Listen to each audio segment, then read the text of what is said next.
Verdaderamente pues es un deleite estar nuevamente en este ministerio para conversar con ustedes, yo diría en profundidad, sobre la evolución, sobre las perspectivas, porque sobre todo el pasado ya pasó. Por supuesto hay que aprender hay que vivir el presente y eso es lo que tenemos que generar. El futuro pues siempre se torna un tanto incierto, pero obviamente hay que tener una planificación. Y el tema de fondo que se me ha solicitado es hablar sobre las condiciones, características y estado de situación del proceso de integración centroamericana.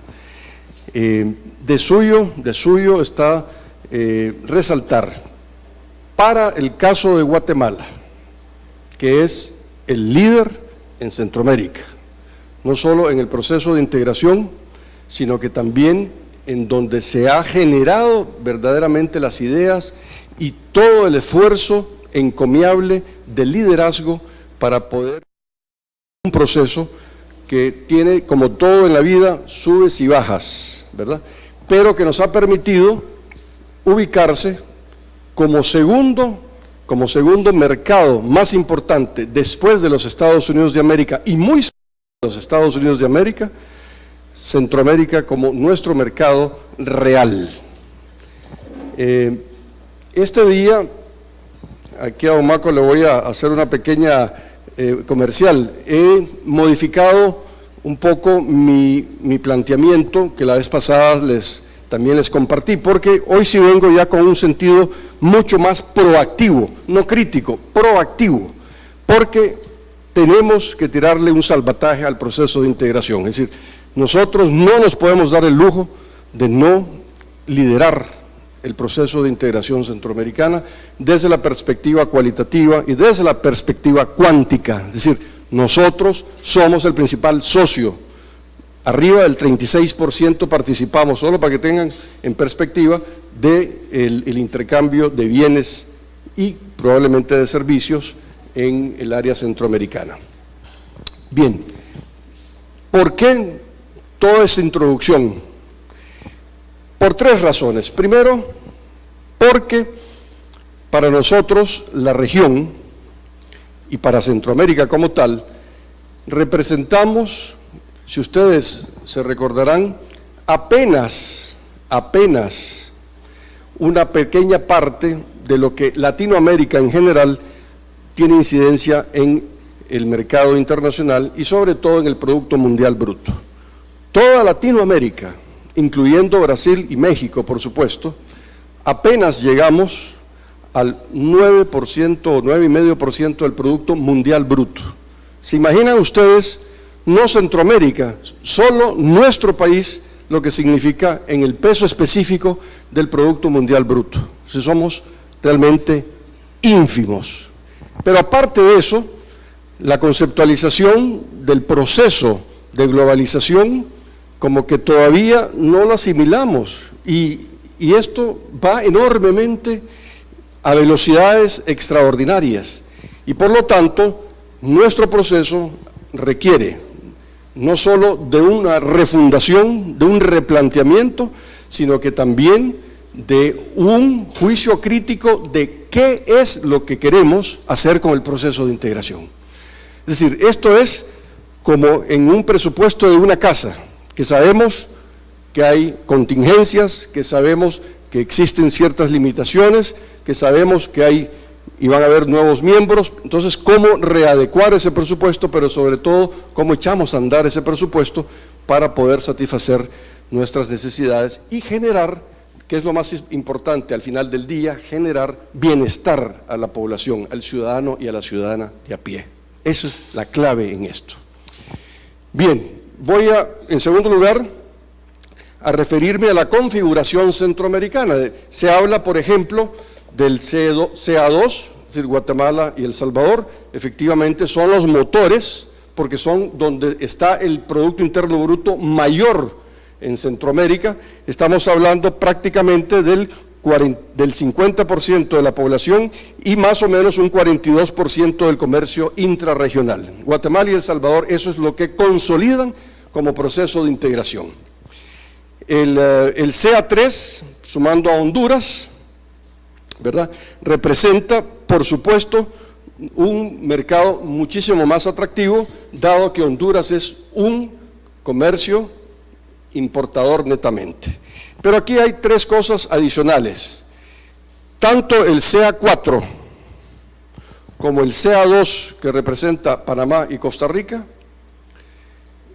hay una enorme diferencia, que si bien nosotros somos los que más generamos en producción, en bienes y servicios, los que tienen mayores capacidad de consumo es Panamá y Costa Rica. Entonces aquí ustedes ven cómo se puede hacer sinergias y cómo se generan competitividades para poder generar un proceso mucho más inteligente y mucho más orientado hacia el ciudadano y la ciudadana centroamericana.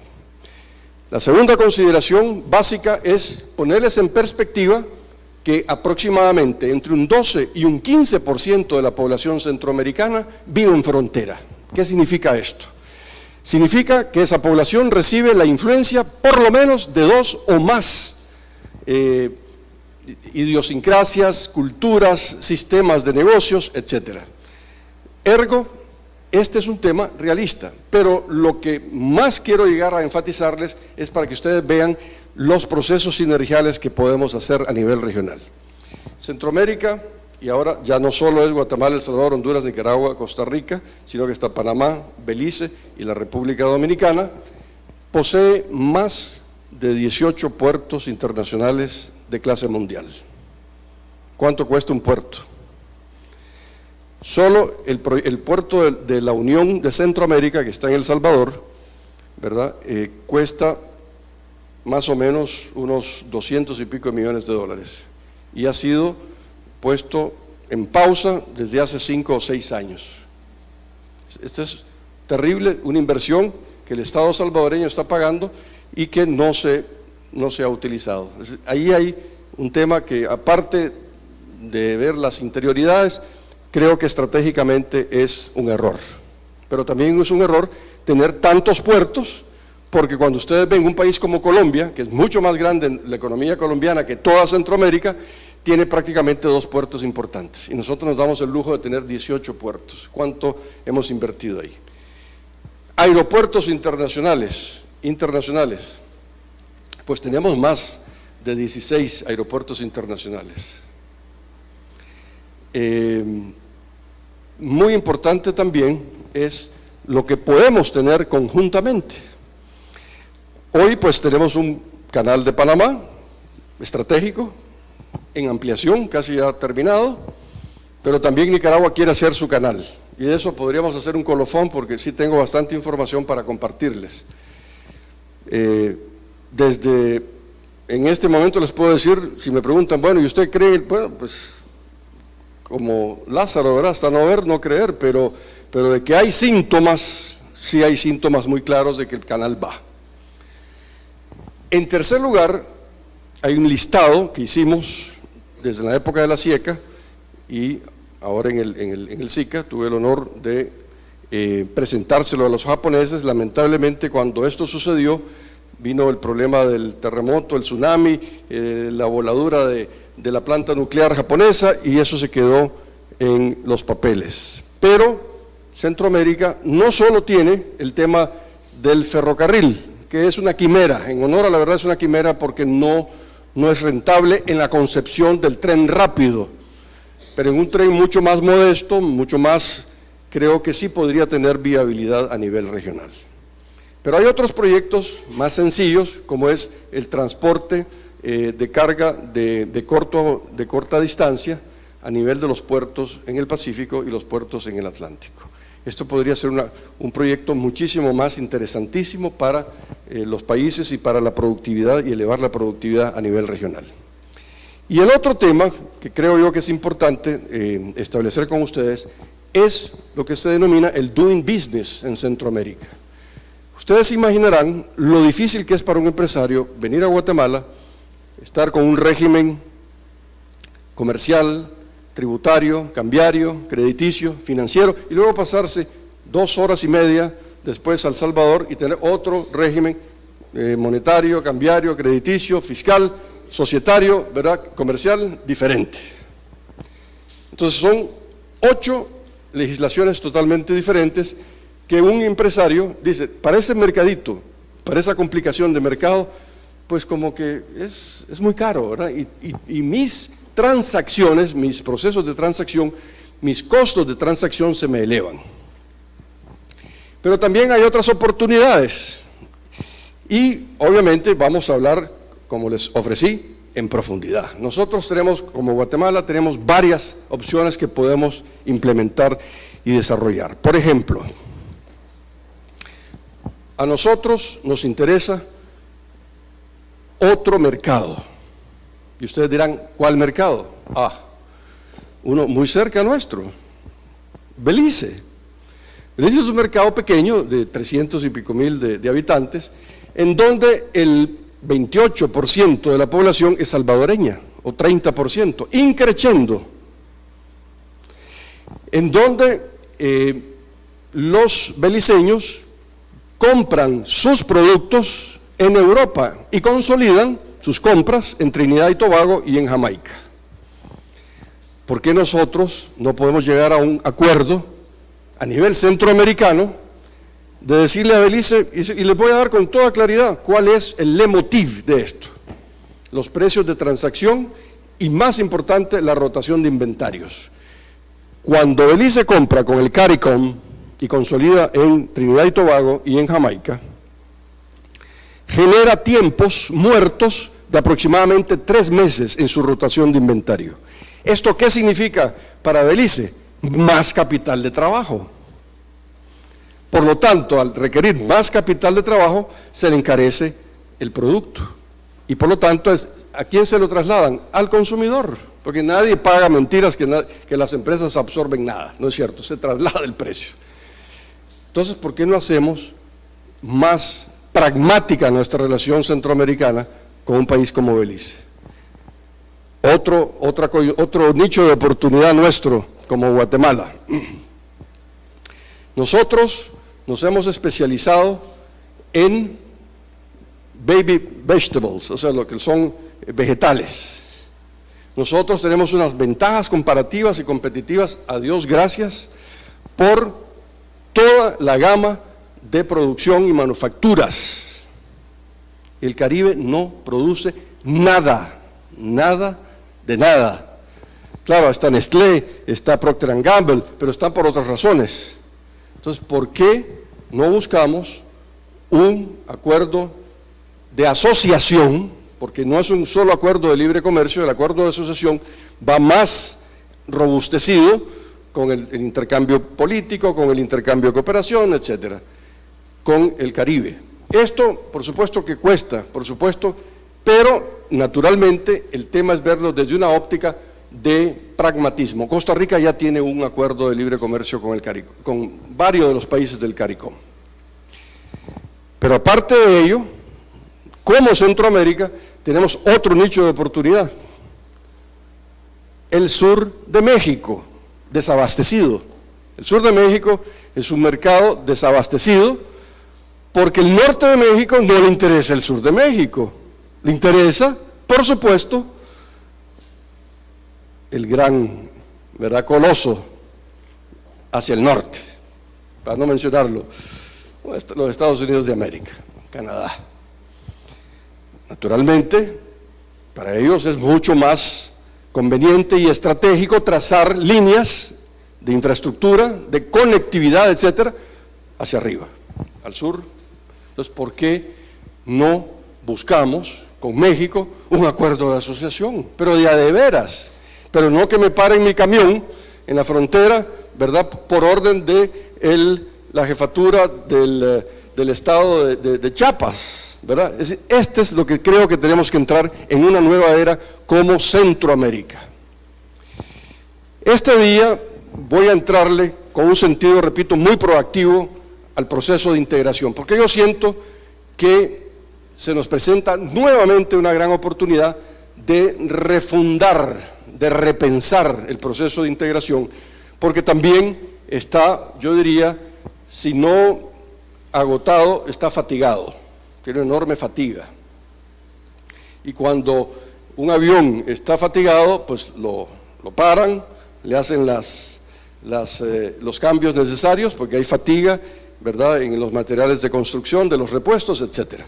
Entonces yo creo que este es un gran momento y a ustedes les traslado esta visión estratégica. Y podemos seguir hablando más, pero tengo que entrarle al tema, ¿verdad?, de la visión estratégica, la visión de largo plazo que ustedes, como responsables en nuestra política exterior, deben de tener criterios para generar ya menos lírica y ya menos, pues, de alguna forma, entusiasmos muy sentimentales de la Federación y la Confederación y tal.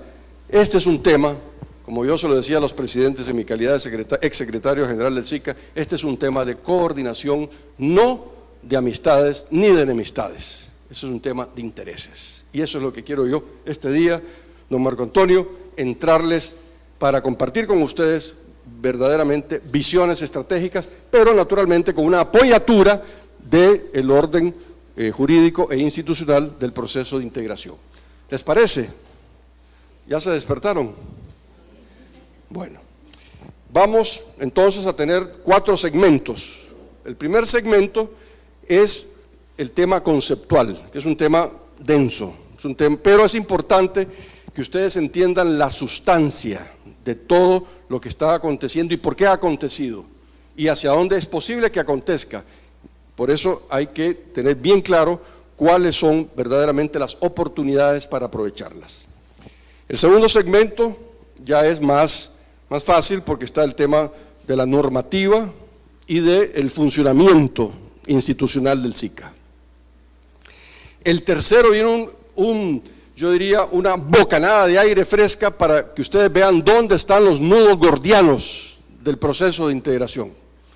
Y esto, claro, no está en los libros, esto está en la experiencia, en el devenir diario, en el venir haciéndose.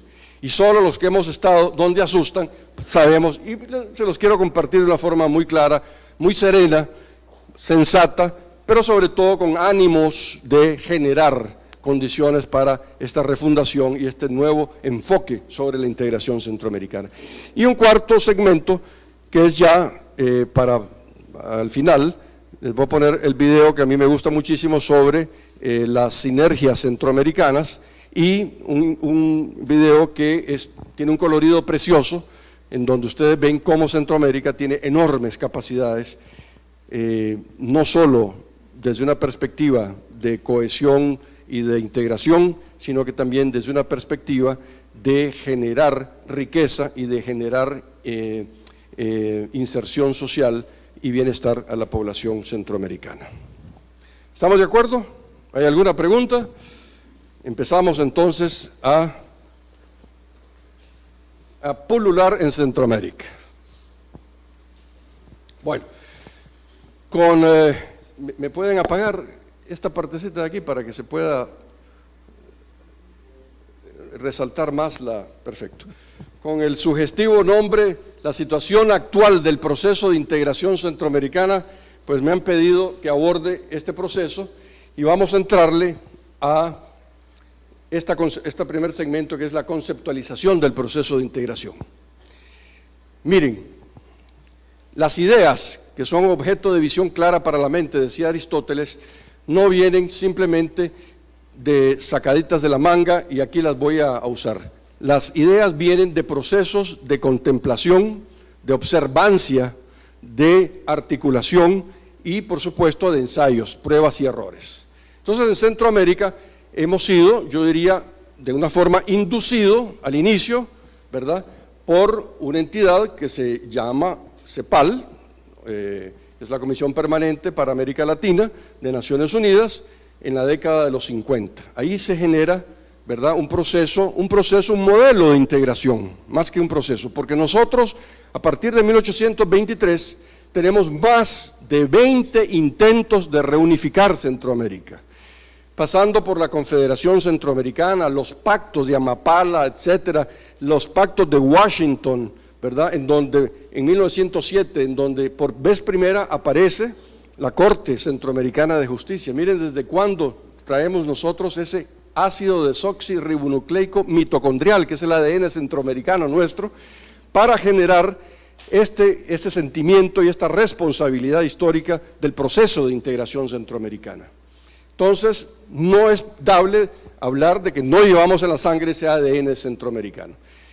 Tenemos, por supuesto, el primer remedio de moneda centroamericana, que fue la unidad de cuenta del peso centroamericano equivalente a $1 de los Estados Unidos, con una cámara de compensación y que arrancó en los 60. O sea, nosotros no es que estemos ausentes de este proceso de integración. Lo ven, ¿verdad? Por supuesto tenemos la ODECA, que es otro ensayo, ¿verdad?, político de generar, pero ante yo diría, el fracaso del intento político, lo que se dio fue un intento económico para generar, para reimpulsar, para relanzar un proceso de integración desde una óptica económica. Pero detrás de esto y como telón de fondo hay ideas, hay pensadores. Podemos estar de acuerdo, podemos no estar de acuerdo, pero está Felipe Herrera, Raúl Prebrich, etcétera. Hay una serie de grandes, por parte nuestra, don Manuel Noriega Morales, don Alfonso Rochac en El Salvador, todos estos pensadores que se sentaron un día a generar verdaderamente esquemas de integración. Pero todo tenía un sustrato, todo esto tenía un sustento. Y la base o la apoyatura de esto está en lo que vamos a hablar rápidamente, abuelo de un Phantom 19, 20, quién sabe qué número va. Entonces, la ambigüedad semántica del término de integración, si el término de integración no es un término unívoco, es plurívoco, porque significan muchas cosas, o por lo menos lo han hecho tratar de que signifique muchas cosas. Ha permitido el solapamiento, fíjense bien, meterse solapadamente, ¿verdad?, meterse a escondidas de diversos proyectos regionales basados en integración regional, el libre comercio, el asociacionismo o la cooperación regional. Hay un autor español que define muy claramente las génesis de todo esto. Y desde lo que yo puedo encontrar, aparte de los esquemas en el RIN, que es en 1800 y pico, Ramón Tamames, por cierto, eurocomunista, y no es que yo sea eurocomunista, ni muchísimo menos, pero Ramón Tamames científicamente demuestra cómo la cooperación, los procesos de cooperación, impulsan verdaderamente estas ideas regionales y estas ideas de integración. Y él celebra con Tugendhat, otro autor sueco, prácticamente el ordenamiento del inicio de esto y lo connota, es decir, lo ubica dentro de lo que se denomina el Commonwealth británico, es decir, la comunidad de naciones en donde Gran Bretaña, de una forma brillante, porque no tiene otro calificativo, al menguar y al disminuir como potencia internacional, dijo: yo voy a aprovechar mis colonias a través de un toma y daca. ¿Qué me van a dar mis colonias? Materias primas. ¿Qué les voy a poder dar yo? Pues la ciudadanía de tercero y cuarto grado, porque si ustedes ven un pasaporte del Commonwealth, ven uno de Belice, uno de Jamaica, dice Her Majesty the Queen, ¿verdad? Entonces, y le está otorgando, aunque sea ciudadanía de cuarta categoría, ¿correcto? Y les vamos a dar la figura y el uso, los derechos de propiedad de la foto de la reina. ¿Qué les parece? Entonces, así aparece, pues Canadá, Australia, Nueva Zelanda, ¿verdad? Todas estas colonias inglesas que han tenido éxito y que por supuesto son aliados. Entonces, ahí dicen: esta es una forma de cooperación. Pero claro, el sistema de integración es más que una forma de cooperación, pero ahí arranca, esa es la génesis prácticamente, en donde se emula, ¿verdad?, un esfuerzo orientado en esta línea, en esta perspectiva. Todos los objetivos diferenciados, distintos niveles de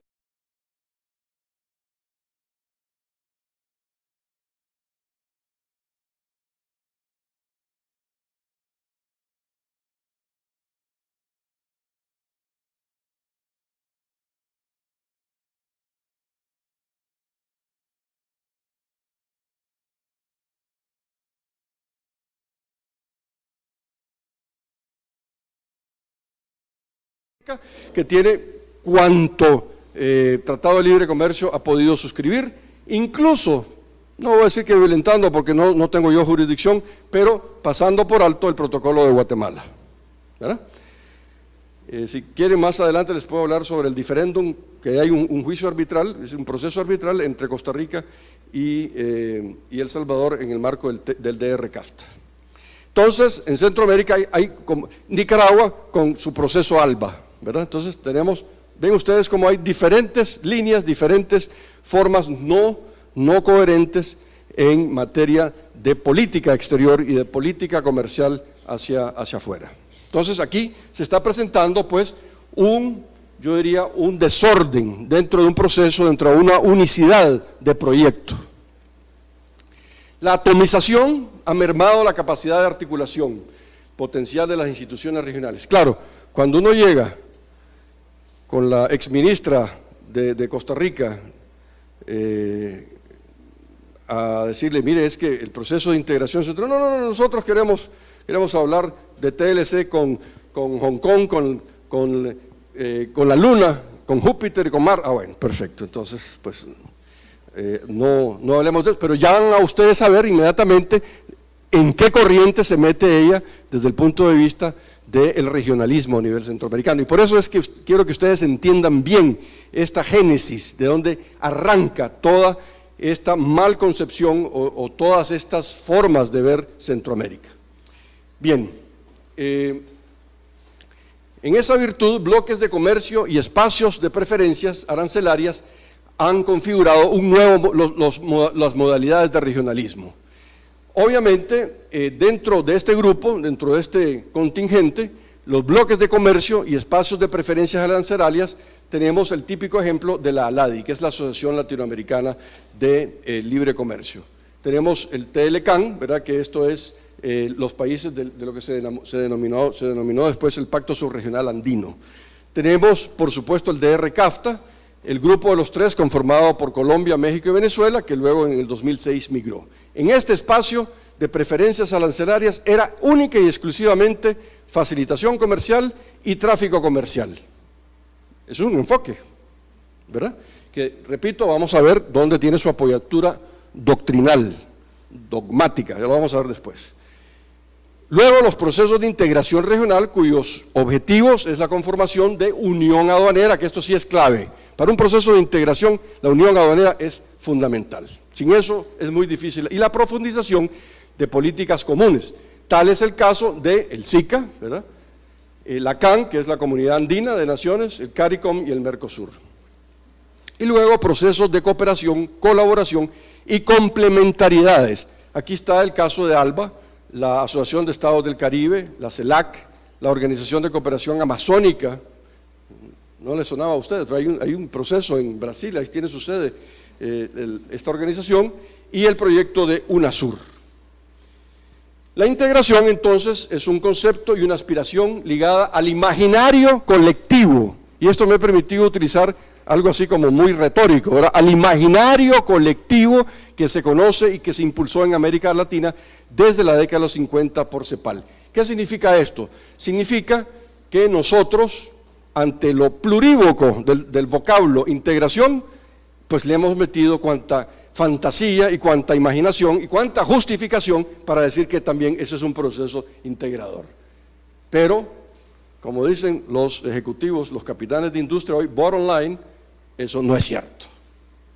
Esto, por supuesto, es legítimo, son los países soberanos, pero lo que están haciendo es otra cosa. ¿De acuerdo? Bien. Tras la decadencia de las experiencias, en la década de los 90 se produce una reactivación desde una perspectiva muy distinta, la del paralelismo, del regionalismo abierto, influenciado por el consenso de Washington. Pero creo que, vamos a ver, sí, correcto. Entonces, obviamente aquí se presentan ya las tres etapas como ya más perfilándose. La primera etapa es la cepaliana, sí, la ortodoxia, ¿verdad?, del modelo de sustitución de importaciones, que lo vamos a ver. La segunda es el Washington Consensus, en donde dicen, no, aquí nada de Estado, fuera del Estado, privatización, ¿verdad?, todo, etcétera. Y luego lo que estamos ya viviendo en una tercera etapa, que la vamos a ver, cómo Sudamérica se quiere rearmar bajo un concepto de integración, pero que no es integración tampoco. Así que vamos a pasar inmediatamente. Primer regionalismo latinoamericano. En primer lugar, las razones que justifican el encuentro en la necesidad de ampliar mercados nacionales con el fin de promover la industrialización por la sustitución de importaciones. ¿Qué significó esto? Si don Raúl Prebrich y don Felipe Herrera dijeron, bueno, si la única forma de generar mercados, porque Guatemala es muy chiquita, El Salvador son pequeñitos, hagámoslo integrados. Y entonces potenciemos las capacidades instaladas y las capacidades por instalarse desde una perspectiva estratégica, ¿verdad? Por eso, los que tienen más o menos mi edad, recordaremos la Ginza, ¿verdad? La fábrica Ginza, la fábrica de Firestone en Costa Rica, ¿verdad? Que son empresas estratégicas, la fábrica de Nestlé en Nicaragua, son empresas estratégicas que nacen desde la perspectiva en los años 60 con el modelo de sustitución de importaciones. Entonces viene todo un proceso de fortalecimiento y de apoyo a lo cambiario, a lo monetario. Por supuesto, la visión libre pensadora, la visión del consenso de Washington, no es esa intervención del Estado, eso es abominable, hay que sacarla, ¿verdad? Luego se contaba con el apoyo de políticas proteccionistas e intervencionistas del Estado Nacional, es cierto. Es decir, el modelo de sustitución, hay un apoyo irrestricto de parte del Estado y por lo tanto hay una presencia del Estado muy fuerte para generar esa acumulación de capitales y de tecnologías. 3 fueron los acuerdos de integración que fructificaron. La LALC, que ya lo vimos, se convirtió en la LADI, el Mercado Común Centroamericano, del 13 de diciembre, el protocolo, el Tratado de Managua del 13 de diciembre de 1960, el Acuerdo de Cartagena, que es el Pacto Subregional Andino, y la Asociación Caribe de Libre Comercio, que fue el antecedente del CARICOM. Bien, ¿cuáles son los rasgos más característicos de este modelo, de este proceso de integración? En primer lugar, la voluntad política. Había una irrestricta capacidad y voluntad política para hacerlo. Entonces los presidentes se alinearon. Segundo lugar, había una visión economicista. Dijeron, no, aquí no es político. Entonces hicieron una extracción de lo político y dicen, esto es económico. Aquí no hay, el hombre está mal porque la economía está mal, así decía Marx, pero no, eso fue económico, ¿verdad? Luego un proceso de industrialización, dijeron, no, hay que... Claro, todavía no tenían como muy claro el factor de valor agregado, pero sí sabían que había un valor agregado. Hay que generarle a nuestras materias primas, hay que generarle, ¿verdad?, un proceso industrializador mucho más eficiente que genere empleos, que vaya creando una nueva clase para consumir y que genere investigación científica y tecnológica. Por supuesto, el tema de innovación todavía no estaba de moda.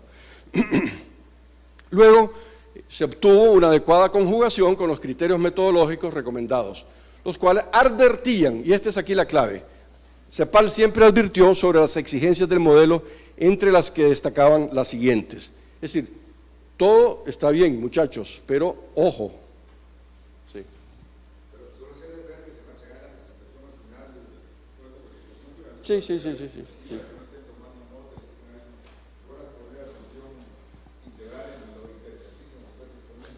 Con gusto. Muchas gracias. Entonces, le dijeron, miren, no es la panacea. ¿Por qué? Porque si usted se está tomando las vitaminas, pero se excede, ¿verdad?, en determinados excesos de calcio, excesos, ¿verdad?, no le va a ir bien también, tiene que tener cuidado, ¿verdad? Entonces, le metió rigor CEPAL. Pero nosotros que somos, me permiten el término, somos bastante guarachas tropicales, pues nos entusiasmamos con la receta de vitaminas y dijimos, no, esto se equivocó don Raúl Prebrich, se equivocaron toda esta gente, ¿verdad? Y vamos adelante y por supuesto entramos en limitación a aquellos subsectores, porque esto dijeron ellos, limítense a desarrollar, ¿verdad?, y localicen las actividades industriales de transformación más importantes. Bueno, ya queríamos hacer vehículos, ¿verdad?, aquí, si no tenemos hierro, pero bueno, ya queríamos hacer muchas cosas, ¿verdad? Vayan despacio, hombre, no se extralimiten. Por otro lado, la reciprocidad. no me aceptaron, te cierro mi mercado. Y empezamos las guerritas en Centroamérica, ¿verdad? De lo de siempre, no solo limítrofes, sino que también comerciales, ¿verdad? Luego, el fomento del libre comercio, otorgándose preferencias y adoptando un arancel externo común frente a terceros. Esto, miren, esto es clave. El arancel externo común, ¿qué significa? Protección para mis productos. Y al decir externo, no era para aplicable a los países centroamericanos, sino que para, ¿verdad?, lo que venía de afuera, desde México, Singapur, Hong Kong, ¿verdad?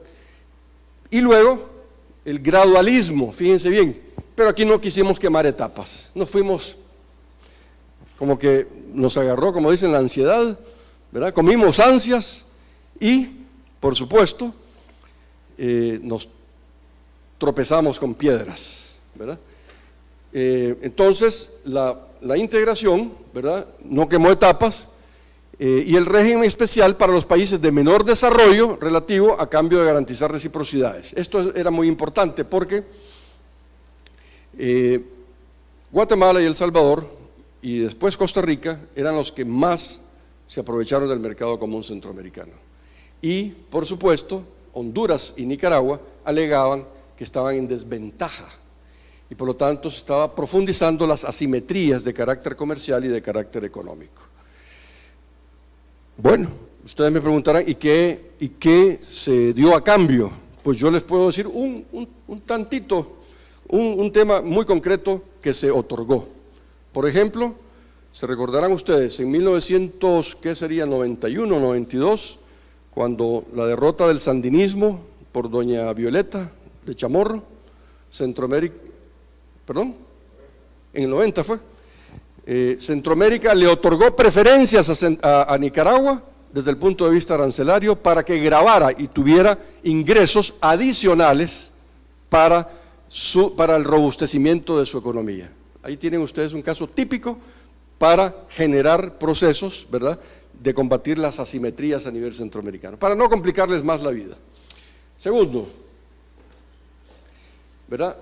Aunque no se alcanzaron las metas establecidas, sí se obtuvieron resultados que se sentaron las bases para la reactivación de los años 90, por ejemplo. ¿Cuáles fueron estos? La integración como instrumento de desarrollo requiere importantes esfuerzos de voluntad y de responsabilidad política en la disciplina del cumplimiento de los compromisos. Yo les digo, soy testigo, porque yo a la sazón fui secretario de la presidencia del país, y fui de los parteros del sistema de integración. Había una voluntad política en todos los países centroamericanos de reimpulsar el proceso de integración. Y eso es básico. Si no hay voluntad política, olvídense. No funciona. Segundo lugar, es un proceso complejo, puesto que congrega una extensa gama de factores, el político, el económico, el social y el cultural. ¿Qué pasó después de los acuerdos de paz nuestros? Pues después de los acuerdos de paz, del cual también fuimos líderes, recordarán, pues algunos están muy jóvenes, pero Guatemala, y el verdadero promotor es el expresidente Cerezo. No hay que lo quieran o no lo quieran, pero él fue, ¿verdad? Entonces, Guatemala, que después le dieron el premio Nobel al señor Arias, es otro cuento, pero en honor a la verdad, es Guatemala la que se llevó el galardón. Entonces había que darle sostenibilidad a los acuerdos de paz. Decir, bueno, ok, ya pacificamos, y los desmovilizados, ¿qué vamos a hacer con los desmovilizados? ¿Y qué vamos a hacer con la reconstrucción? ¿Y qué vamos a hacer con el tema de infraestructura? Y etcétera, etcétera, etcétera. Entonces dijeron no. Y ya venían temas y desafíos como el medio ambiente. Y ya venían temas y desafíos, naturalmente, no es que empezaran, como el manejo integrado de desastres naturales, porque Centroamérica es una región que tiene todos los años problemas de toda índole, no solo desde maremotos, no solo desde huracanes, sino que hasta terremotos, etc. Bueno, entonces, obviamente, esto impulsa el proceso de integración en los años 90. Y por lo tanto, hay que entender que el proceso de integración no es lineal. ¿Qué significa eso? Que es como la ley de causalidad, ¿verdad? ¿Recuerdan ustedes la ley de causalidad? Lo que es causa de la causa es causa del bien o el mal causado. O sea, no es lineal. Yo pongo mis ahorros aquí, voy ahorrando y los intereses pues me los dan y es lineal, a menos que quiebre la institución bancaria, pues, pero no es en esto, sino que hay, como se denomina, ¿verdad? En términos muy norteamericanos, hay ups and downs, ¿no? Hay subes y bajas, ¿verdad? Entonces, no es real que esto es simplemente algo smooth, algo suave, no es cierto, eso no es cierto. Nosotros tenemos que entender que esto también fluctúa con las coyunturas internacionales.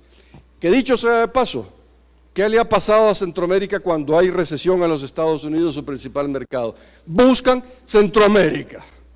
Y hoy está bien, el incremento del mercado común centroamericano tiene dos vertientes de razones. La primera razón es que al comerciante y al productor y al empresario centroamericano nunca, por lo general, sale a otros mercados si no hace su ensayo en Centroamérica. Fíjense que hasta en eso es tan doble el mercado común centroamericano que sirve de ensayo para ver si sí es cierto que tiene buen producto, que tiene entregas a tiempo y que tiene calidad de su producto y que tiene buen precio.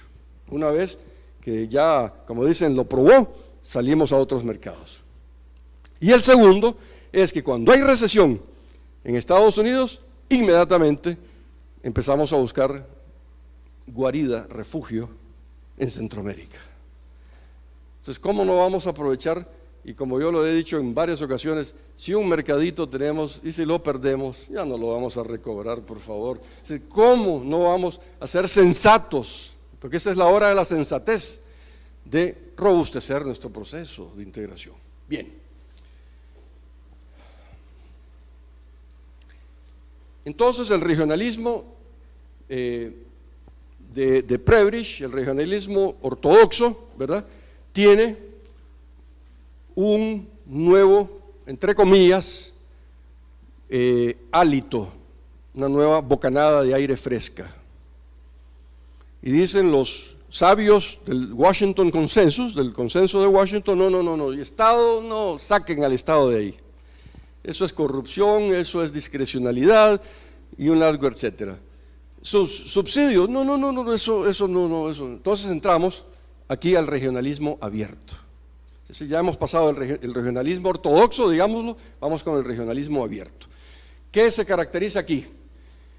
¿Verdad? En primer lugar, hay un esfuerzo de regionalismo de los 90 en toda América Latina, excepto en México y Chile, que permanecieron en la LADI, vinculado al proceso de ajustes estructurales. Yo me recuerdo, y por supuesto Marco nos recordamos, los ajustes estructurales del presidente Cerezo, que fueron durísimos, draconianos, desmontar un montón de empresas, un montón de funciones, y se recuerdan ustedes los compensadores, pues ahí salieron compensadores como agencias, Fonapaz pues es un compensador, para citar un ejemplo tal vez no tan feliz, pero es un compensador. Teníamos compensadores sociales, ya no me recuerdo, pero bueno, para precisamente aliviar, ¿verdad?, todo el desmontaje del Estado que se estaba haciendo bajo esta visión de perspectiva. Entonces esto era la retirada de la actividad del Estado económico y la liberalización comercial. Sí, volvimos a la escuela manchesteriana, el laissez-faire, laissez-passer, ¿verdad? Es decir, de generar, no decir que sea malo, yo no estoy criticando, simplemente le estoy narrando, ¿verdad?, un proceso en donde la libre iniciativa se privilegiase y en donde cada uno saliera por sus pistolas, ¿verdad? La reactivación de los procesos centroamericano, andino y el Mercosur demuestra el profundo arraigo de la integración latinoamericana, donde venía siendo una práctica en la Unión Europea con terceros países que buscaba compatibilizar el esquema de la Unión Aduanera. ¿Qué significa esto? Significa que ya vimos que en Latinoamérica, no solo en Centroamérica, pues hay ese ADN mitocondrial de integración. ¿Para qué? Para relanzar el proceso de integración, para generar un concepto mucho más sólido, ¿verdad?, y ver cómo se reinventa el primer modelo que hubo de sustitución de importaciones, al cual ya me hice referencia, cepaliano, que por cierto, y les voy a hacer un paréntesis, ustedes, y díganmelo con franqueza, ¿han visto que Guatemala haya crecido al 7% alguna vez de su economía? Pues en la década de los 60 crecimos al 7% y hasta 8%, ¿verdad, don Maco?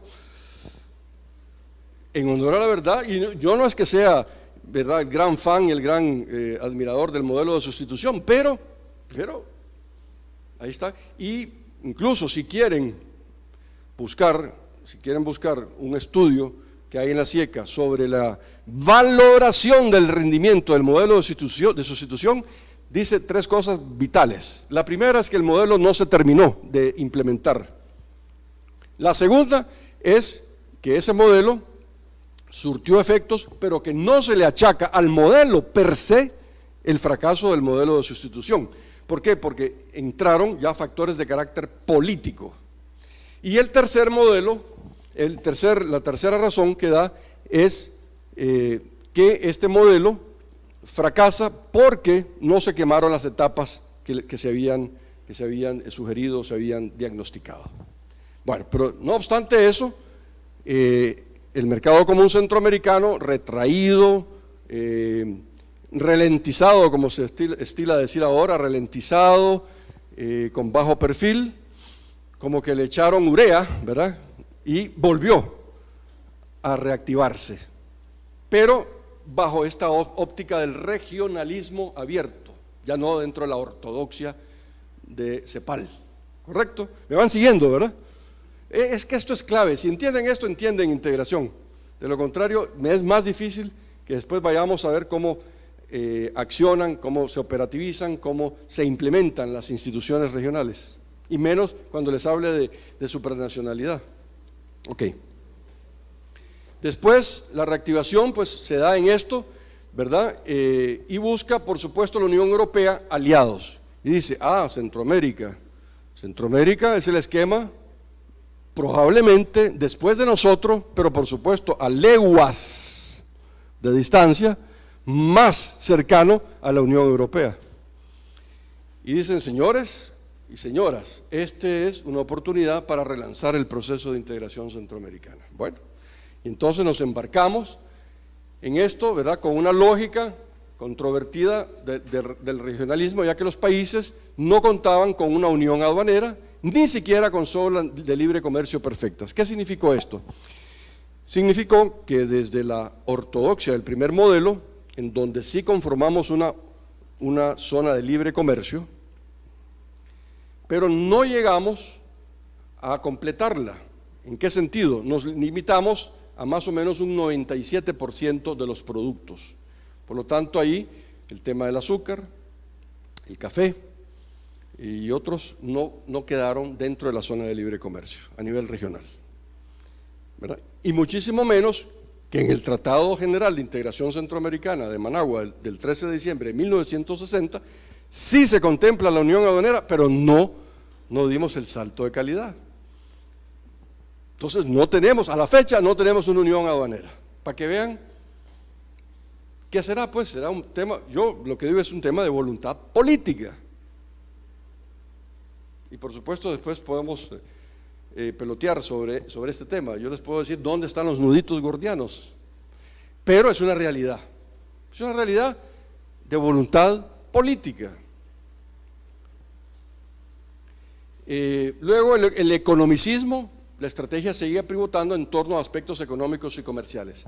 Entonces aquí todavía decían no se salgan hacia la multidimensionalidad que después sino que quedémonos todavía en lo económico. Pero claro, el hombre no es solo economía, que fue uno de los horrores de Marx. El hombre está mal porque la economía está mal. Eso no es cierto. El hombre tiene otros factores, entre ellos la felicidad. Por lo tanto, el enfoque creo que fue demasiado ultra economicista. Y no podíamos fijar a los centroamericanos solo en uno de los pilares, por supuesto, claves, ¿verdad?, naturalmente, de nuestra sociedad, ¿verdad? Y por ende aquí el tema de la voluntad política, ¿verdad?, sobre los estados. Ahora, obviamente el multilateralismo y su propensión a llevar a cabo múltiples acuerdos comerciales tuvo por objeto la búsqueda de una mayor inserción de los mercados, dando por resultado procesos paralelos al esquema de integración, tal el caso del CAFTA. Aquí entonces, dentro de estas características de este segundo modelo de apertura, ¿verdad?, de un regionalismo abierto, no solo se enfoca en lo económico, no solo se enfoca estrictamente en barrer lo anterior, porque aquí somos expertos en barrer lo que hizo el anterior y no quedarse con lo bueno, sino que también dijeron, bueno señores, borrón y cuenta nueva, cero Estado, cero subsidios, cero capacidad de toma de decisiones a nivel estatal, y por lo tanto vamos, que cada país siga en la integración, que fue la tesis TICA en el protocolo de Tegucigalpa, que sigamos, pero que no me obstaculice mi velocidad para yo contratar, firmar y ratificar tratados de libre comercio con quien santo y santa se me ocurra. Bueno, y así está en el protocolo de Guatemala. Pero siempre que haya, dice el protocolo de Guatemala, dos características, dos condiciones. La primera, que haya coordinación e información, y no se ha cumplido. Y la segunda es que no dañe, no perjudique, no interfiera en el proceso de integración centroamericana. ¿De acuerdo? Bueno. Por supuesto, ya nosotros en el 93 entramos en la multidimensionalidad. Y entonces los presidentes dijeron, miren, están generándose y están creándose y están proliferando un montón de instituciones a nivel centroamericano, y voy a citar un ejemplo, no porque me caiga bien o me caiga mal, sino porque es una realidad, el tema medioambiental, ¿verdad? Y entonces lo que vamos a hacer, dicen los presidentes, vamos a amalgamar para darle un sentido de coherencia al proceso de integración y no estar en el problema de que no sabemos cuántas instituciones hay, no sabemos a quién le reportan, no sabemos cuál es su valoración del rendimiento y por lo tanto no hay una orientación de transparencia y menos de rendición de cuentas, ¿verdad? Entonces, obviamente, aquí, dentro de ese proceso, se genera la multidimensionalidad y por lo tanto, ¿verdad?, con los estados de derecho y las cohesiones sociales. Se incorporan políticas sectoriales de relevancia como el tema de la seguridad ciudadana, la salud pública, las de género, turismo, MIPYMES. Y por lo tanto el SICA, su proceso se ha desarrollado en mayor medida en este tipo de políticas. No estoy diciendo que eso haya sido lo más acertado.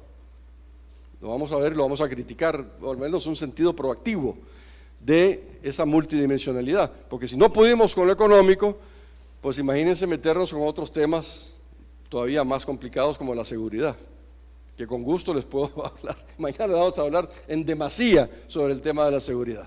Entonces, es evidente que nosotros tengamos que ponerle mucha atención a este tema. Si nosotros queremos ser multidimensionales o cuasidimensionales, pues tener 2, 3 dimensiones que nos puedan favorecer y que podamos manejar.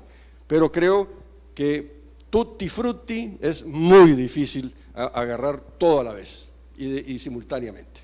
En fin, otro tema es esta palabrita, intergubernamentalismo.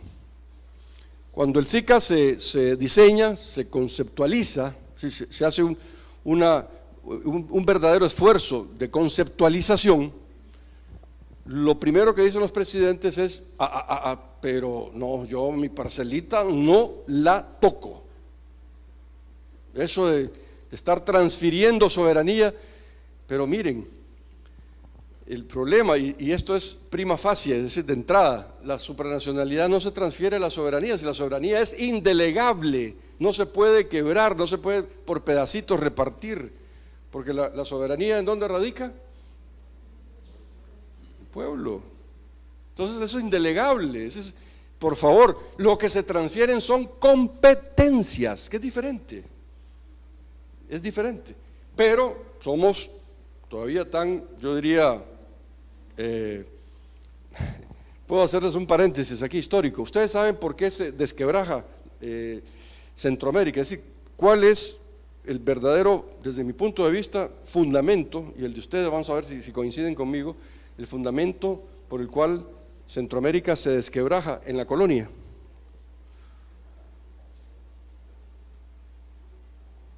Bueno, les voy a contar mi cuento y después, si les parece, cuando entran los Borbones en España, con Carlos III, 1770 y algo, 71, 73, este caballero entra con el sistema de las intendencias. Ahora saben por dónde voy, ¿verdad? En el cual, ¿verdad?, se nombra una intendencia que después se convierten y se creen convertir en capitanes generales. Y ahí creo yo que nace en buena parte, la configuración política de los intendentes que luego, repito, se creyeron capaces de independizarse y ser soberanos.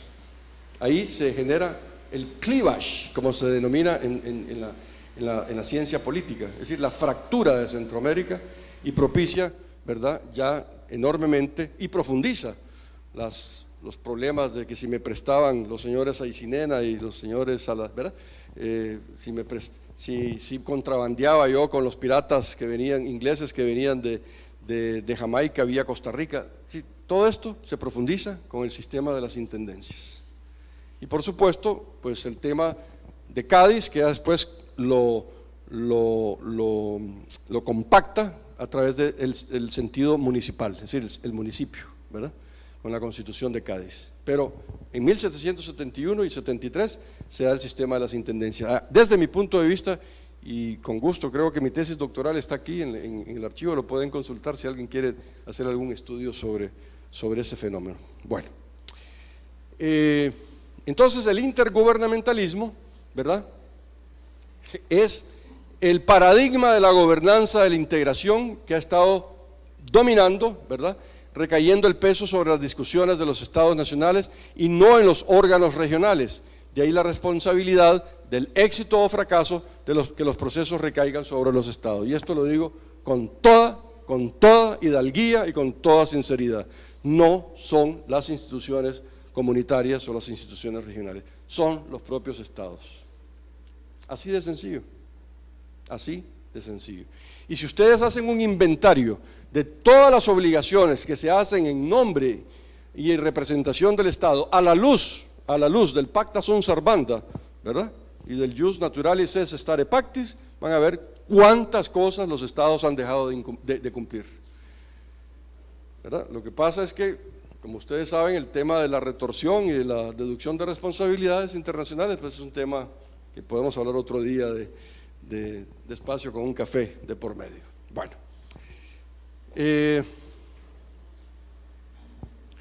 luego el tema pues de la democratización dentro de este proceso, que creo yo que fue verdaderamente un paso en la dirección correcta. Es decir, los procesos, los fenómenos de generar ambientes y generar climas organizacionales a través del sistema democrático, que producen una demanda de apertura hacia la ciudadanía, las generaciones de procesos de auditoría social, transparencia con efectividad relativa.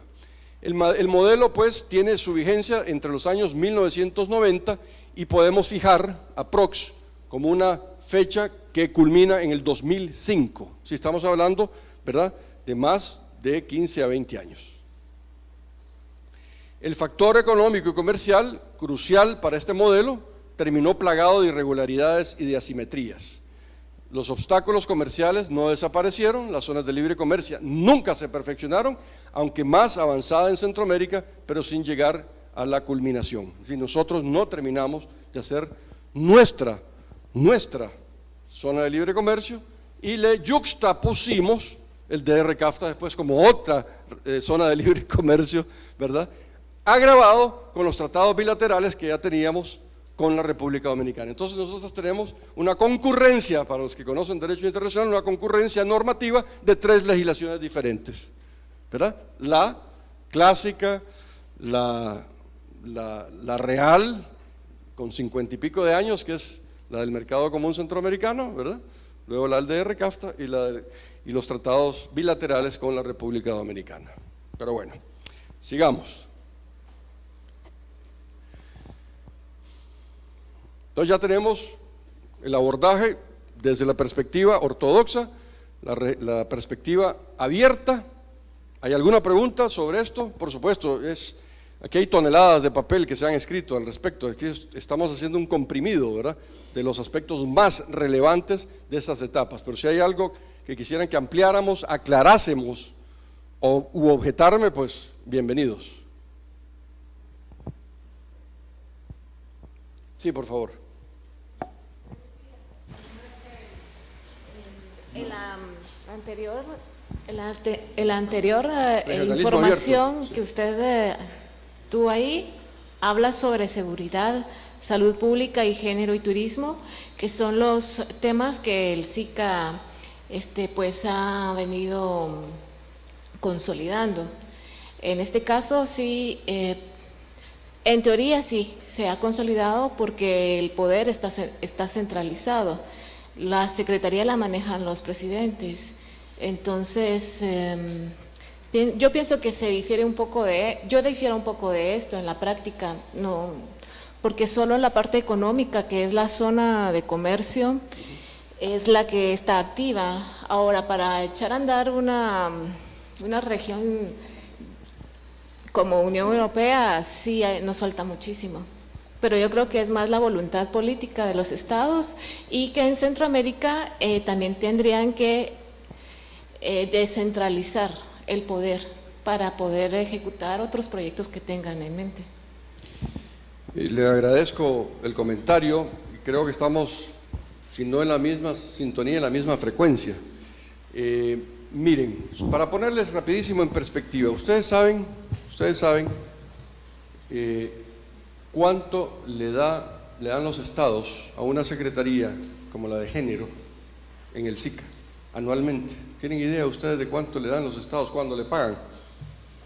$15,000 anuales cada estado.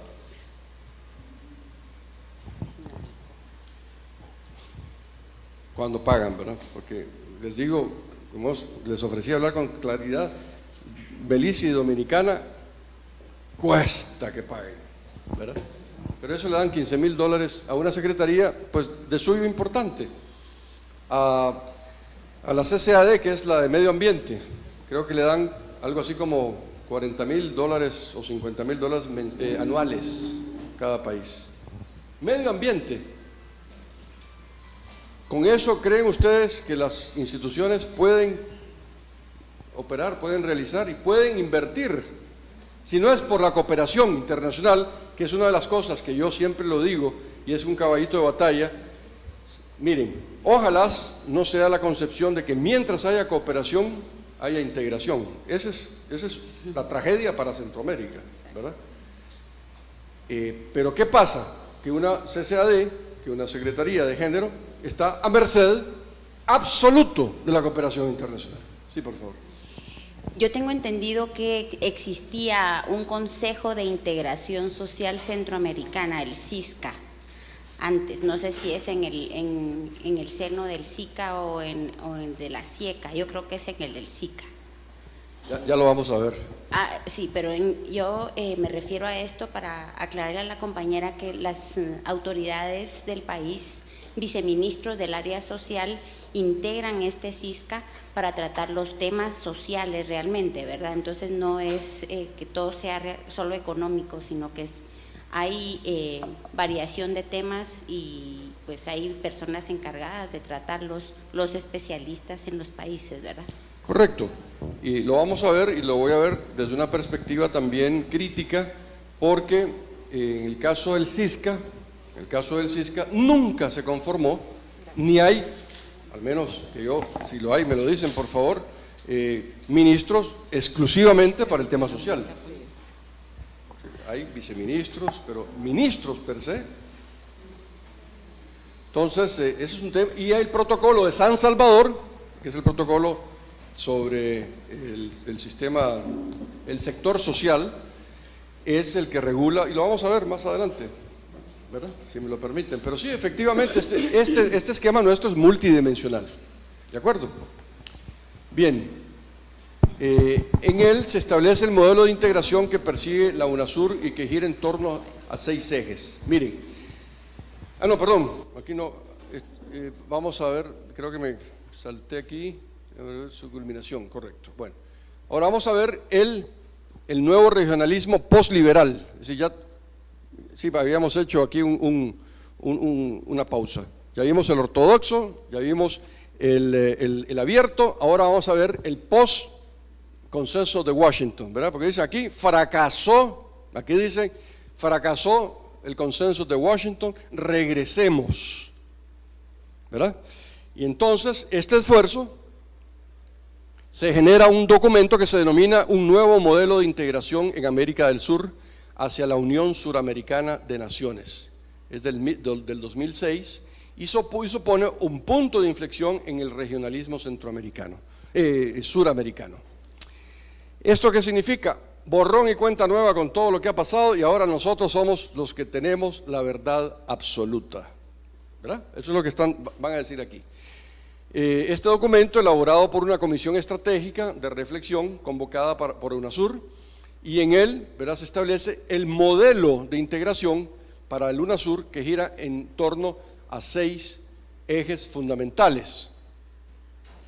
La solidaridad y la cooperación para una mayor equidad regional. Fíjense bien, solidaridad y cooperación. Cuando hablamos de solidaridad, ¿qué entienden ustedes por solidaridad? ¿Qué es la solidaridad? Aparte de que en el magisterio de la Iglesia Católica hay la Centésimos Annus y ahí se habla de solidaridad, hay un documento bellísimo, pero ¿qué es la solidaridad?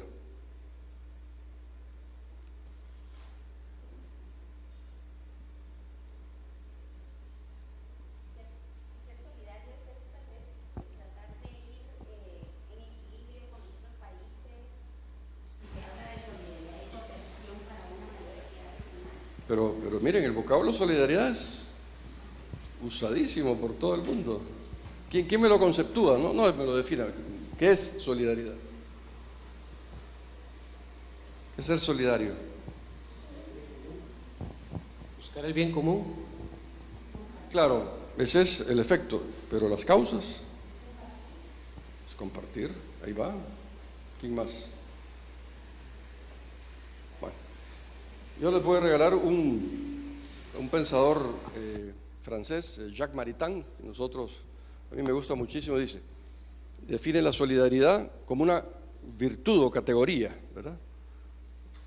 El que tiene más, pueda más y sepa más, lo comparta con el que sabe menos, tiene menos y puede menos, ¿verdad? Independientemente si es para gloria de Dios, independientemente si es gregarismo, independientemente si, ¿verdad? Cada quien es el que sabe, tiene y puede más, lo comparta con el que sabe, tiene y puede menos. Entonces, obviamente, los suramericanos dicen, no, aquí vamos a meter de lleno la solidaridad y la cooperación. ¿Para qué? Para tener una región más equitativa, no dicen más justa, más equitativa. Es otra categoría, ¿verdad? Otra categoría de los pensadores griegos, la equidad, ¿verdad? El segundo, fíjense bien, el mantenimiento de las soberanías. A todos, si yo te voy a hacer equitativo, voy a ser justo, voy a ser solidario, pero no me toques mi soberanía. ¿Se fijan? Esto es un tema complicadísimo, pero hay que abordarlo. La paz y la resolución de controversias, perfecto. La democracia y el pluralismo que impida dictaduras y la falta de respeto a los derechos humanos, de acuerdo, ahí no tenemos ningún problema. La universalidad, independencia e indivisibilidad de los derechos humanos. ¿Quién se puede oponer a eso? Nadie. Es porque cuando me preguntan, miren, ¿y por qué la Constitución de los Estados Unidos tiene tantos años y nunca están ahí que le van a reformar y van a hacer otra reforma y que el próximo año la próxima administración? ¿Por qué? Porque ¿quién se va a oponer a la vida? ¿Quién se va a oponer al derecho del domicilio y su privacidad? ¿Quién se va a oponer al derecho de la felicidad? ¿Verdad? Y la Constitución, ¿verdad?, inglesa, que es no escrita. ¿Ustedes sabían eso? La Constitución inglesa es no escrita. Ah, pero es que no existe. ¿Cómo no? Pero lo que pasa es que no es escrita la inglesa. Claro, es otro sistema, pues. Pero desde Juan sin tierra, 1623 más o menos, en donde los ingleses plantean la curia regia para hacerle freno y contrapeso al poder monárquico y luego al poder feudal, ¿verdad? Entonces tienen su constitución. La nuestra, pues, es revisada con muchísima asiduidad, pero bueno. Entonces, aquí tenemos, ¿verdad? Se trata de un catálogo de principios políticos, sacando los aspectos comerciales del núcleo central del proyecto. Entonces, un poquito en la idea de lo que hablaba nuestra amiga, de dejar de ser economicista y de generar procesos mucho más sociales, ¿verdad?, mucho más políticos. Luego, el mensaje que lanza viene a ser que la construcción de un nuevo modelo de integración no puede estar basado únicamente en lo comercial. Por lo tanto, en alusión al regionalismo abierto, que es del cual se viene arrastrando. Y se trata exclusivamente del accionar de una nueva generación de proyectos cuyo centro es la Alianza Bolivariana de los Pueblos y parcialmente la UNASUR. Es decir, sí, pero no. Sí vamos a hacer alianzas, pero cederte soberanía, ni un comino. Pero es que la soberanía no se cede, señores, señoras. La soberanía, déjenla tranquila. Lo que hay que hacer es delegar competencias. Eso es lo que hay que hacer. Pero para que ustedes vean, este es el regionalismo actual suramericano. Nosotros no estamos en esa tesitura, Centroamérica. Entonces, la caracterización del regionalismo postliberal, que es la tercera fase, está la primacía de la agenda política en sustitución de la agenda comercial, el regreso de las políticas desarrollistas como objetivo, el liderazgo del Estado en el proceso. ¿Se recuerdan que en el anterior cero Estado, fuera el Estado, ¿eh? Ahora regresa el Estado. El pragmatismo y la flexibilidad, apostándole al predominio del intergubernamentalismo, ¿eh? Volvemos a afianzarnos, a aferrarnos al intergubernamentalismo, la cooperación sur-sur, la incorporación de las políticas sectoriales, la aceptación y la necesidad de ciudadanizar el proceso, ¿verdad? Hasta una consigna hay en Nicaragua, el ciudadano presidente, ¿verdad?, que es el ciudadano es el que preside, pero bueno, esa es la consigna, ¿verdad? La aceptación de ciudadanizar el proceso y el fuerte carácter endógeno que reivindique la construcción de un modelo de desarrollo propio. Es decir, ellos pues quieren un modelo propio y me parece legítimo, pues, pero también nosotros, ¿por qué no hacemos nuestro propio modelo? Necesitamos refundar el proceso. Ok, les voy a citar a Roderick, que es un profesor de Harvard, no lo digo yo, es un profesor de Harvard que critica este modelo suramericano. Y Roderick dice: resulta difícil conjugar soberanía nacional con democracia y la hiperglobalización, ya que como mucho podemos tener solo dos de estas tres, ¿sí? Soberanía nacional, democracia e hiperglobalización. Porque ya no es globalización, es una hiperglobalización la que tenemos. Eso cambió totalmente el sistema de negocios, cambió totalmente el sistema de generación de bienes y servicios, de generación de interacciones, la supervelocidad de las comunicaciones, la supervelocidad de las informaciones, etcétera, nos conduce a que todo cambió. Es decir, en Centroamérica ya la configuración de la sociedad es totalmente diferente si queremos ser realmente competitivos, si queremos insertarnos en los mercados internacionales y si queremos tener sociedades más justas, más inclusivas y por ende más cohesionadas desde el punto de vista social. Los efectos negativos del nacionalismo Es decir, en esto era el abanderado nuevamente es Evo Morales y Chávez y Correa. Yo, con todo respeto, pues Correa es nacionalista y yo le tengo mucha reserva al nacionalismo. Eso depende de qué tipo, identidad nacional, por supuesto, y me he estudiado el libro del padre Garballo, no sé si del padre, Galo, de la Landívar, excelente, es un libro muy lindo sobre identidad nacional nuestra, pero ojo, la globalización está más que pululando en torno. El proceso ha afectado más al Mercosur, y en UNASUR el encaje de este proceso es ciertamente complicado. Tanto el SICA como el CARICOM se encuentra fuera del espacio geográfico y más vinculado al área norteamericana. Es decir, nosotros como que hemos puesto una división, ¿verdad?, en Panamá. Afortunadamente, de alguna forma, ese pedacito de mar que hay, ¿verdad?, en Panamá, como que nos ha aislado un poco de este virus, tanto el venezolano como el boliviano y el ecuatoriano. Pero es obvio que era importante que ustedes tuvieran esta visión de perspectiva, ¿verdad?, de lo que está funcionando, pululando y por lo tanto dando vueltas en el mundo de las ideas y en el mundo de las oportunidades. ¿De acuerdo? Por lo tanto, ¿verdad?,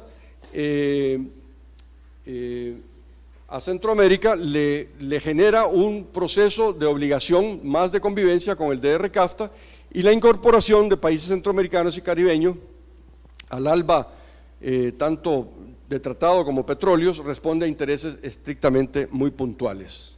Porque en el caso de El Salvador, por ejemplo, hay un proceso de ingreso a Petrocaribe. Todavía no me he enterado de que hay un proceso de ingreso a ALBA, pero a Petrocaribe sí, pero es un tema realmente de usufructuar pues unas ventajas de precios y unas ventajas de crédito, ¿verdad? Bien, en el SICA su naturaleza queda alejada de los patrones del regionalismo postliberal, dadas sus condiciones económicas y productivas, sus limitados niveles de desarrollo y su escasa tenencia de materias primas. ¿Qué ha pasado con esto? Porque el regionalismo, a la usanza suramericana, pues han estado en una década de bonanza, porque todas las materias primas, todos los minerales suramericanos, pues tuvieron un plus, un incremento en los mercados internacionales que se pueden dar muchos lujos. Si el presidente Correa, con el respeto que se merece, pues ha hecho muchas cosas, pero tiene una entradita nada despreciable de su producción petrolera, que nosotros no la tenemos. Hablemoslo como es. Claro, nosotros tenemos las remesas familiares, que es otra buena cantidad, que andamos en los 4.000 millones de dólares, ¿verdad?, superando a las salvadoreñas, que eran de 3.000 o son de 3.200, 3.500. Pero obviamente no son dineros que van directamente a las arcas del Estado. En cambio, la factura petrolera ecuatoriana sí va a las arcas del Estado y pasa a la chequera de don Rafael Correa. Pues entonces, ojo, no todo lo que brilla es oro, pues hay que ser muy prudente en cuanto a las aseveraciones del señor Correa. Repito, a mí me encantó porque es muy articulado el hombre, es un académico, no cabe duda, pero el tema pues económico, no crean que todo es panacea, pues no es realmente, y repito, y le estoy hablando con toda propiedad de lo que yo creo, pues no es que eso sea así, ¿verdad? Tal vez ustedes están de acuerdo con Correa y me parece respetabilísimo, pues, pero ojo con Centroamérica, que nosotros somos muy dependientes de la política energética. Lamentablemente, mientras seamos, ¿verdad?, adictos al petróleo, como dicen los gringos, pues vamos a tener un serio problema. Bien. El regionalismo postliberal no es adecuado para los procesos integracionistas, ya que no atienden a las políticas comerciales ni comunitarias. El paradigma del regionalismo abierto sigue estando vigente en los procesos de integración regional formulados en la década de los 90. Entonces, esto es, hasta aquí, el primer segmento de lo que yo he querido darles un enjuague rapidísimo de lo que son las ideas torales, de lo que puede concurrir a la hora, y esto los exhorto y ojalá alguna vez podamos hacerle una refundación a nuestro proceso de integración, teniendo como telón de fondo estas tres corrientes muy claras, estos tres movimientos muy bien estructurados y estos tres, yo diría, paradigmas que han concurrido en nuestra Centroamérica y por lo tanto en nuestro sistema de integración centroamericana. Bien, ¿alguna pregunta?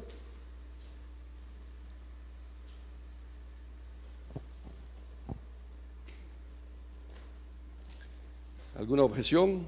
¿Alguna aclaración? ¿Ampliación? Es que si me lo captaron, yo creo que aquí, ahorita nos vamos en autopista, porque esto es, primero, la capacidad de síntesis. No crean que es, porque hay mucho desorden en cuanto a poder consolidar cada proceso, caracterizar cada proceso y por lo tanto connotar cada etapa. No es sencillo. Pero si me los captan, la ortodoxia, la apertura y la suramericanización, ¿verdad? Son los tres conceptos de integración regional que hay en América, ¿verdad? Con esto ya entonces entramos a nuestro sistema, es decir, ya vamos a hacer ya pedimos autorización a la torre de control para bajar y aterrizar. Vamos a aterrizar en el modelo nuestro. ¿No quieren tomar un café? ¿Qué es lo que corresponde en este momento? ¿Seguimos? ¿Un cafecito? ¿Qué hora es? Son las... bueno, entonces se les invita a un café, pues, pero breve y sustancioso.